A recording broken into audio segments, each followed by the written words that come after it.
ഇന്ന് ഞാൻ ആലപിക്കാൻ ശ്രമിക്കുന്ന കവിത അദ്വൈതം.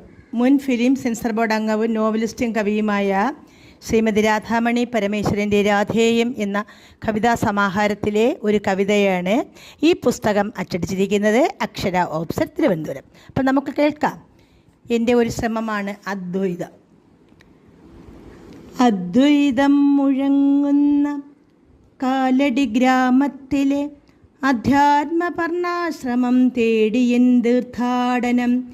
ശങ്കരപ്രതിഭതൻ ദർശനപ്രഭാവമെൻ നെഞ്ചിലെ ശംഖിനുള്ളിൽ ദീർഘമായി നിറഞ്ഞെങ്കിൽ ഗോവിന്ദം ഭജിക്കുവാൻ ആഹ്വാനമരുളിയ ആചാര്യമുറ്റത്തു ഞാൻ ഹരിശ്രീ കുറിക്കട്ടെ.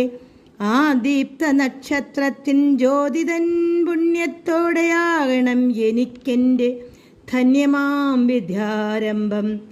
ഇന്നു ഞാൻ ആത്മാവിൻ്റെ നർമ്മല്യം വിരിയിച്ച മന്ദാര പുഷ്പം ഭവൽ തൃക്കാൽക്കൽ അർപ്പിക്കട്ടെ.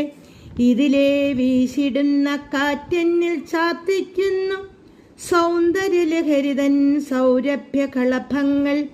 ഇതിലേ ഒഴുകുന്ന പെരിയാർ എനിക്കുള്ളിൽ ദിനവും ശിവാനന്ദ ലഹരീ തീർത്ഥാമൃതം. വിധിയെ നിഷേധിക്കാനാവില്ല കറയൻ്റെ നൈഷ്ഠിക ബ്രഹ്മചര്യം ഉണ്ണിക്ക് മനോബലം. സർവജ്ഞ പീഠം കയറി ശോഭിച്ച ശ്രീശങ്കരൻ അമ്മയ്ക്കു മുക്തിപ്രാപ്തിയേകുവാൻ തിരിച്ചെത്തി. ആത്മീയ സാക്ഷാത്കാരം അദ്വൈത സിദ്ധാന്തത്തിൽ ആത്മമോക്ഷത്തിന് സായുജ്യം പകർന്നേകി. നൈഷ്ഠിക ബ്രഹ്മചര്യം ഉണ്ണിക്കു മനോബലം. സർവജ്ഞ പീഠം കയറി ശോഭിച്ച ശ്രീശങ്കരൻ അമ്മയ്ക്കു മുക്തിപ്രാപ്തിയേകുവാൻ തിരിച്ചെത്തി.